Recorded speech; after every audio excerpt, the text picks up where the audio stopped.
kelihatan berdarah-darah. Terus caption di bawahnya apem 80 juta. Bubble information itu jadi satu keadaan di mana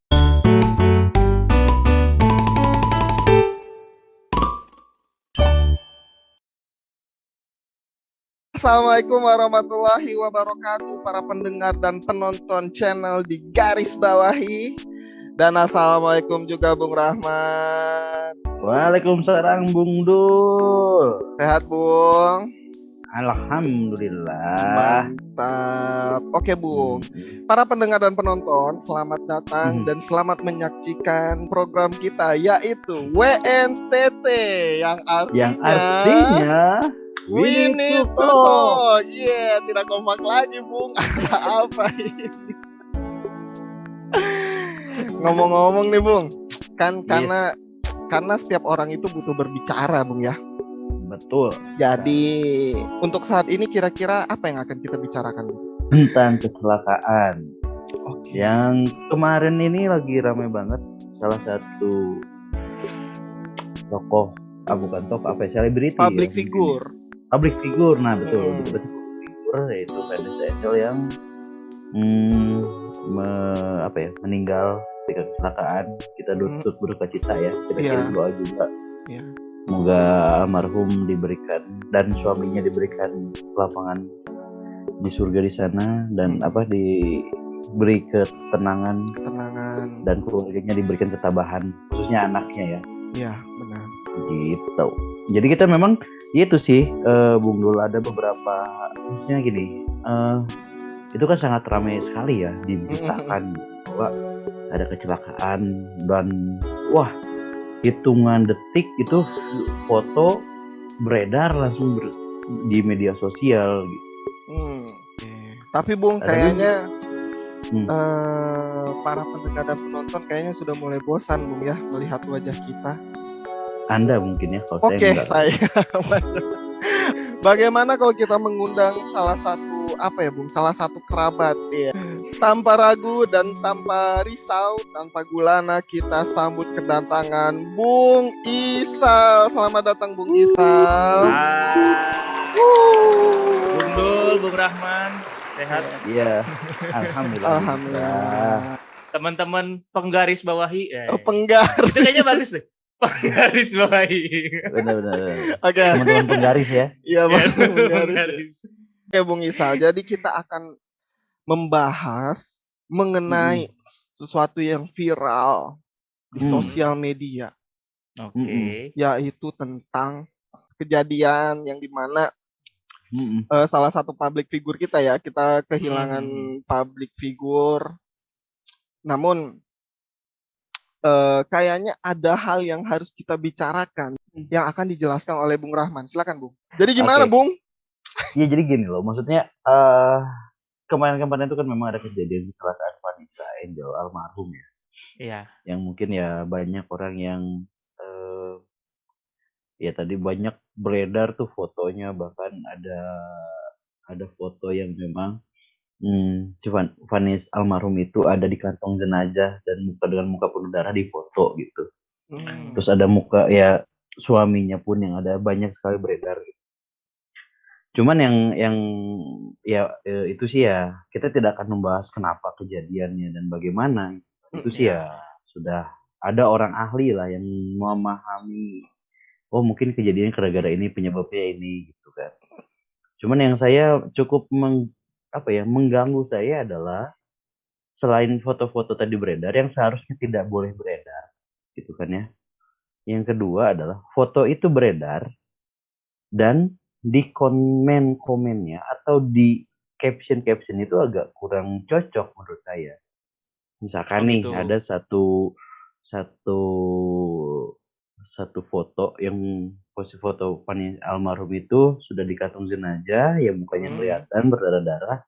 Terus caption di bawahnya apem 80 juta. Wow. Kan maksudnya gitu kan. Dengan berkembangnya media sosial mungkin ya bebas ya orang mau pengen berpendapat seperti apa. Tapi Kalau saya sih merasa terganggu ya dengan yang kayak gitu. Nah, itu sih yang pengen dibahas sebenarnya. Nah, mungkin dari Bung Isal sendiri gimana nih tanggapannya dengan kondisi seperti itu? Ya. Sebelumnya sih, saya atas nama pribadi mungkin mengucapkan turut berduka cita juga ya Pak ya, atas Betul. berpulangnya Vanessa Angel dan suaminya gitu. Mm-mm. Terutama dengan cara yang mungkin apa ya, bagi kita semua sangat sedih lah gitu ya, tahu beliau meninggal dengan cara seperti itu gitu. Nah, tadi agak menarik juga apa yang disampaikan sama Bung Rahman gitu ya. Karena jujur kalau saya nggak sampai ngikutin segitunya gitu karena sorry Nggak apa-apa. saya emang ngikutin sedikit tapi emang nggak terlalu dalam gitu kan karena ya balik lagi kejadiannya juga udah cukup mengenaskan gitu dan bagi saya cukuplah tahu beritanya bahwa beliau berpulang gitu loh. Tapi yang sempat bikin saya nyesek justru adalah ada rekaman video yang menayangkan ketika beberapa menit atau mungkin beberapa nggak sampai 1 jam mungkin kejadian itu terjadi gitu loh yang ya keadaannya mungkin nggak bisa kita ceritain di sini gitu ya. Yang sangat tidak pantas untuk diposting juga untuk di sosial media gitu loh dan ya kalau menurut saya sih apa ya? Kalau di kita jadinya mungkin hal-hal seperti itu tuh kayak jadi apa ya? Bahan buat obrolan gitu kan, bahan buat mungkin bahasa kasarnya buat bercandaan mungkin juga ada gitu loh buat beberapa orang karena balik lagi tiap orang bisa mempersepsi satu informasi itu kan berbeda-beda gitu ya, Bang Dul, Bang Rahman gitu kan. Jadi kalau menurut saya persepsi mereka mungkin nggak bisa disalahkan karena persepsi itu kan sifatnya individual ya. Tapi secara etika ya balik lagi itu bukan tempatnya loh gitu loh. Nggak seharusnya kita menjadikan lelucon satu kejadian yang sebenarnya kan sedih gitu kan. Kayak gitu sih sebenarnya kalau menurut saya pribadi. Kalau saya sih ya gitu kan melihat kondisi kayak gitu kan sangat miris sekali gitu. Ya nggak tahu sih siapa karena saya pun tidak tahu siapa tuh yang sebenarnya akunnya, apakah itu anak dewasa atau anak kecil atau siapa nggak tahu gitu ya. Tapi kan menurut saya itu kurang layak gitu, kurang pantas untuk di ya saya bingung aja dengan apa ya, dengan motifnya gitu. Kalau motifnya bercanda kayaknya kelewatan deh gitu ya. Iya, kelewatan gitu. Kayaknya bukan tempatnya untuk bercanda gitu. Tapi kalau misalkan dia mau serius, buat apa gitu? Nah, dan orang pun sudah pada tahu juga gitu kan, udah tahu kejadian itu gitu. Apa mungkin dia mencari popularitas gitu kan dengan itu? Nah, itu bisa jadi apa ya? Spekulasi juga sih kalau menurut saya gitu. Karena kita nggak bisa pungkirin kalau di zaman media sosial sekarang tuh marketing atau cara buat dapat profit salah satunya adalah dengan cari traffic kan. Betul. Beritanya Vanessa Angel kemarin almarhumah sama almarhum suaminya gitu kan. Itu nggak mungkin nggak jadi traffic gitu loh. Itu pasti bakal jadi trending, bakal dilihat banyak orang, bakal di-repost banyak orang gitu kan. Di Instagram insight-nya bakal gede banget gitu. Mau di postingnya jam berapapun gitu ya, nggak peduli prime time atau bukan gitu. Mau itu beritanya benar atau enggak, itu bakal gede gitu kan. Nah, hal-hal yang kayak gitu yang jadi apa ya? Senjata buat akun-akun yang cari profit nih, Bung Dul sama Bung Rahman gitu. Buat cari traffic gitu loh. Setelah mereka dapat traffic kan mereka otomatis dapat followers.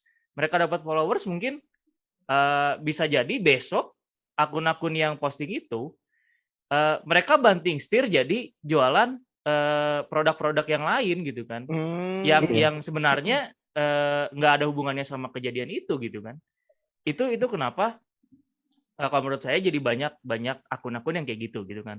Itu yang pertama. Yang kedua kalau menurut saya sih bersosial media itu ada kaitan eratnya sama yang namanya emotional quotient atau kecerdasan emosi. Nah, kebanyakan di kita cerdas untuk komen, tapi tidak cerdas untuk melihat situasi dan kondisi gitu. Iya, betul. Padahal kan Mantap. kalau misalkan mau cari traffic kan tinggal ke jalan raya. Iya. Itu ada traffic ya. Ngapain Traffic dia? jam ya Pak ya? Di persimpangan traffic. Traffic jam. Iya, dia kalau mencari followers dia tinggal beli akun, bisa beli akun, beli followers masih ada di situ. Maksudnya berarti kan apa ya? Dengan kayak gitu kan dia secara empatinya sangat kurang. Nah, demi mendapatkan keuntungan gitu, dia melakukan itu gitu.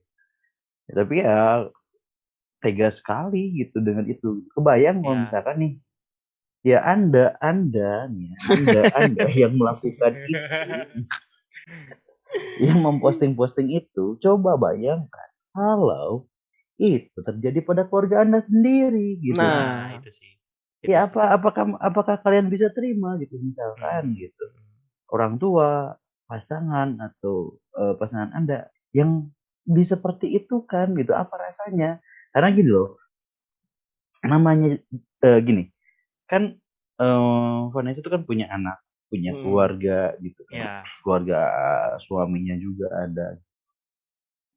Apakah mereka itu tidak memikirkan hatinya gitu, perasaannya atau bagaimana?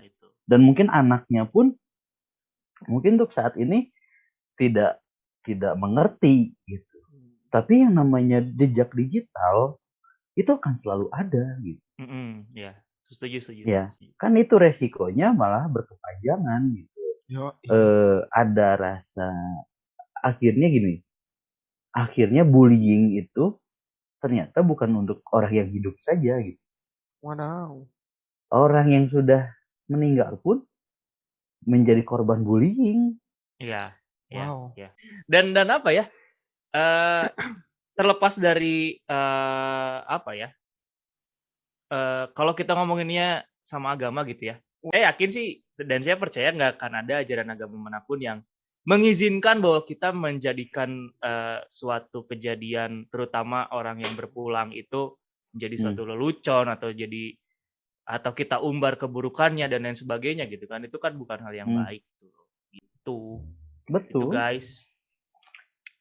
Jadi ya kalau tadi kalau kata Bung Misal sendiri motifnya dia buat ya mencari keuntungan, pansos, mencari followers. Tapi memang apakah memang bakal banyak yang nge-follow dengan statement head speed gitu kan, speech gitu. Kan maksudnya itu bukannya orang menjadi nggak respect ya, maksudnya ngapain gue nge-follow orang yang kayak ginian gitu. Atau mungkin memang sebenarnya ada penikmatnya gitu, penikmat para haters gitu kan. Ibu-ibu.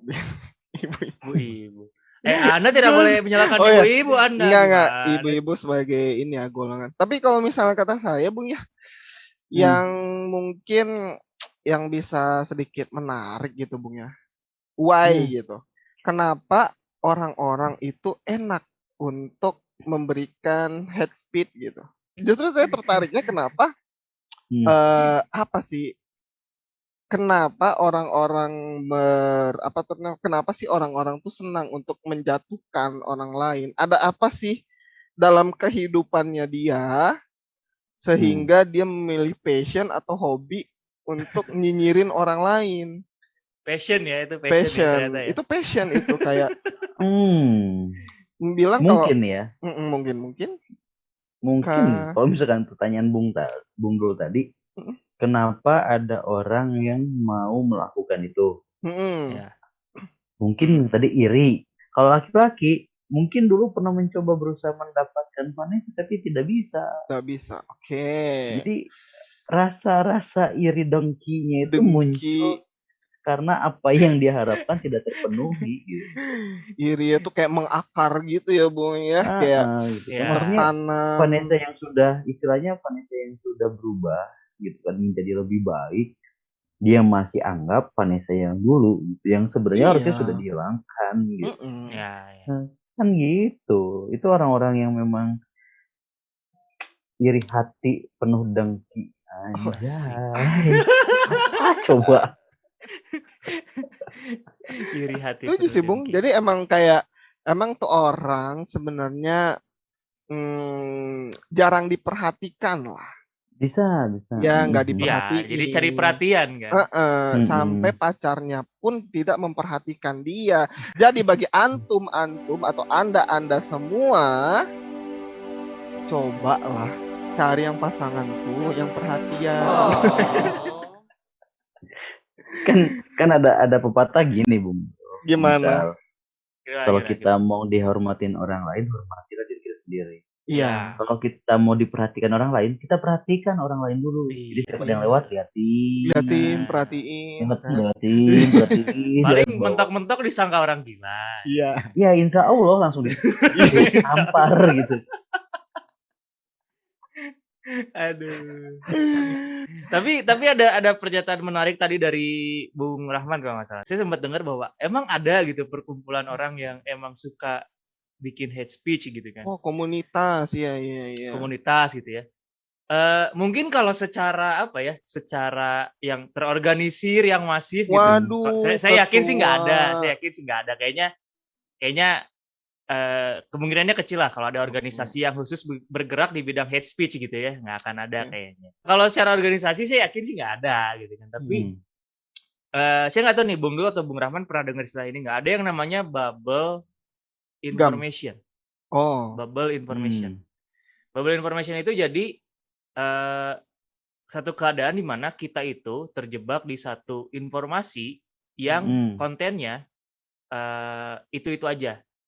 Jadi ketika kita ingin keluar dari circle informasi itu, kita bakal denial sama informasi yang baru kita dapat. Karena kita udah terbiasa dengan informasi yang ada di circle itu gitu loh, ada di bubble itu. Makanya disebut bubble information. Nah, orang yang hate speech, saya curiganya nih, adalah orang yang memang cari berita-berita negatif terus gitu loh. Mereka tidak punya hasrat atau passion untuk hari ini aku mau cari berita positif gitu, nggak ada gitu kan. Emang hidupnya cari berita negatif aja gitu. Nah, ya gitu. Jadi maksudnya ya para haters itu gitu kan. Ya kalau misalkan ngebubble itu juga ya mungkin. Tapi ya apa keuntungannya buat mereka ketika selalu melihat sisi berita Negatif. yang konotasinya negatif ya. Iya. Bukannya itu maksudnya apakah memang berarti bisa jadi dia tidak punya rasa empati gitu. Ketika dia hanya menyukai berita-berita yang buruk. Nggak pernah melihat sisi positif dari seseorang. Walaupun memang benar ada sih orang yang berkarakter seperti itu gitu. Iya. Tapi ya tega sekali sih gitu. Mungkin untuk itu gitu kan. Dan apakah mereka tidak berpikir panjang efek atau dampaknya ke depannya seperti apa gitu kan? Karena mukanya nggak kelihatan, Pak. Iya betul. Bener. Karena juga mukanya nggak kelihatan. Yang udah juga ketika memang membuli dan hate speech kayak gitu udah didatengin mah ciri-ciri ya nangis juga kan minta maaf gitu. Iya. Cuman ya itu gitu kadang kedewasaan masyarakat kita terkait dengan media sosial itu yang masih belum gitu ya. Akhirnya banyak para orang-orang yang menggunakan media sosial tapi mereka tidak bertanggung jawab dengan itu. Itu sih. Ya kalau menurut saya mah tadi aja yang tentang emotional quotient gitu. Ketika kita punya intelektual yang bagus, ketika kita tahu mana yang benar mana yang salah, tapi ketika kita nggak bisa menempatkan situasi, menempatkan kondisi, terus berempati, bersimpati, dan di tengah pola komunikasi sekarang yang apa-apa serba sosial media, serba digital, mukanya nggak kelihatan, yang kalau gue mau ngomong apa aja bebas kok, nggak ada orang yang tahu gitu kan. Mau misalkan dia nyari gue juga, gue tinggal ganti akun, tinggal blok akun, bla bla bla segala macam. Jadi masyarakat kita masih merasa terlindungi oleh barrier yang sebenarnya nggak ada barriernya gitu loh, nggak ada pembatasnya. Justru di era sekarang kan kita mau cari orang lebih gampang. Betul. Iya. Ya kalau dari kita sih, kalau dari saya pribadi sih maksudnya, ayolah untuk masyarakat Indonesia ini kita untuk sudahlah, stop lah dengan hal-hal yang kayak gitu. Karena nggak ada bagusnya kok gitu. Ketika kalian itu bercandaan, itu bukan satu bercandaan yang pas gitu. Iya. Ketika itu niatnya untuk menjadi salah satu cara mencari keuntungan, itu juga masih kurang pas menurut saya. Maksudnya ya kalian mendapat keuntungan di bawah penderitaan atau kesedihan orang lain. Nah, itu sih. Terus juga kalau misalkan iseng-iseng doang, ya cobalah isengnya yang bermanfaat gitu kan. Karena balik lagi, coba bayangkan sama ya para pelaku itu, oknum-oknum itu, kalau itu menginjak kepada keluarga kalian sendiri gitu. Jadi akhirnya maksudnya ya kita tahu, siapa yang nggak tahu bahwa almarhum itu pernah melakukan sebuah kesalahan. Tapi ya dia juga manusia. Apakah tidak boleh manusia untuk istilahnya ya bertobat gitu kan, untuk menjadi lebih baik lagi gitu. Kalau dengan cara kayak gitu akhirnya ya sama saja kita pun tidak mengizinkan orang-orang yang pernah di jalan yang tidak benar itu tidak boleh kembali ke jalan yang benar gitu. Iya. Karena ya dia mau baik atau mau buruk tetap aja dianggap buruk kan ya bisa. Nah, itu sih. Terus apalagi ya itu lagi juga konyol juga kan ya, tadi yang kata yang ini gitu, yang tiba-tiba ada orang yang bikin video berdialog dengan arwah di mana sampai 2 konten atau 3 konten creator gitu Pak yang bikin Pak. Aduh. Tapi gini loh Bung Dul. Saya sangat memahami sih kenapa mereka jadi mengangkat hal itu gitu kan, karena bisa bikin trending gitu kan. Ya teman-teman di garis bawahi Bung Dul sama Bung Rahman termasuk saya juga gitu kan, yang sama-sama bikin konten pasti kita juga carinya gitu kan, cari mana nih konten yang bisa bikin traffic, mana konten yang lagi hot banget diomongin oleh masyarakat. Cuma konteks sih, balik lagi konteksnya jadi nggak tepat aja gitu loh. Baru sehari, baru seminggu tiba-tiba ada konten kayak gitu kan, wadaw sekali gitu loh maksud saya gitu. Saya bukan orang yang tidak percaya dunia gaib ya, karena memang di agama kita juga kan ada yang namanya alam gaib gitu. Iya. Cuman maksudnya jangan aja mumpung lah gitu. Nah itu. Apalagi konteksnya ini berduka gitu loh Pak. Betul. Jadi kesesatan publik itu jadinya. Nah itu. Dan gitu maksudnya kan kita semua udah tahu kalau ya disclaimer dulu ya.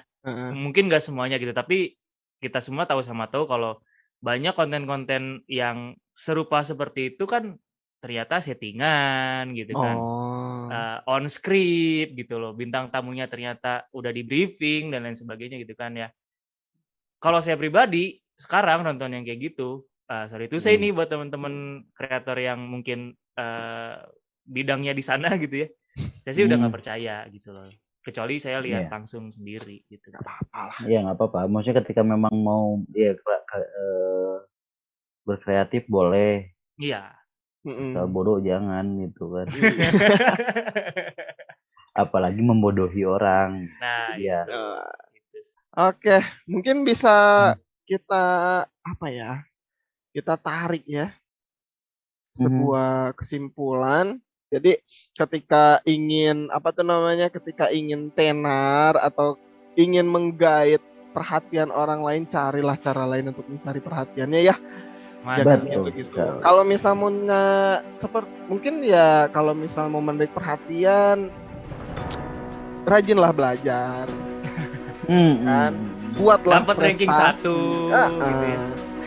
Salah satu konten creator yang lumayan dengan pembelajaran, salah satu kan kayak Jerome Pauline ya, itu kan emang all about matematika. Nah mungkin bisa anda semua yang mendengar, mungkin ada yang pakar kimia, fisika kan, pakar olahraga. Nah carilah pakar Anda sendiri ya.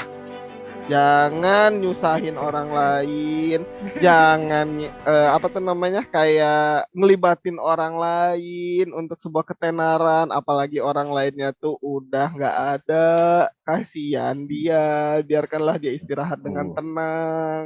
Betul, betul. lebih baik kita mendoakan aja ya. Iya, Iya, mendoakan. betul sekali.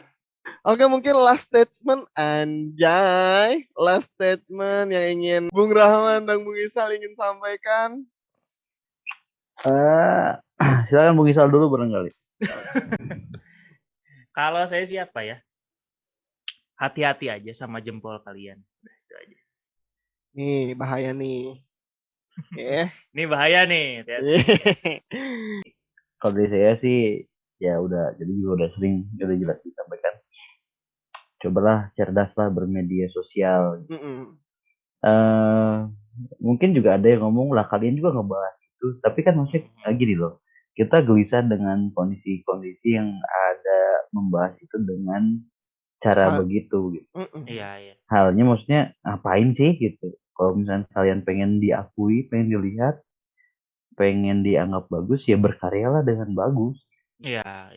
Ketika Kita kalian bukan resah sama Vanessa Angelnya, bukan. Kita resah sama kalian yang menanggapi itu. Iya, netizen yang memang tidak bertanggung jawab dengan melakukan ya gini lah, ke manusia yang masih hidup saja kita tidak sepakat dengan pembulian. Iya.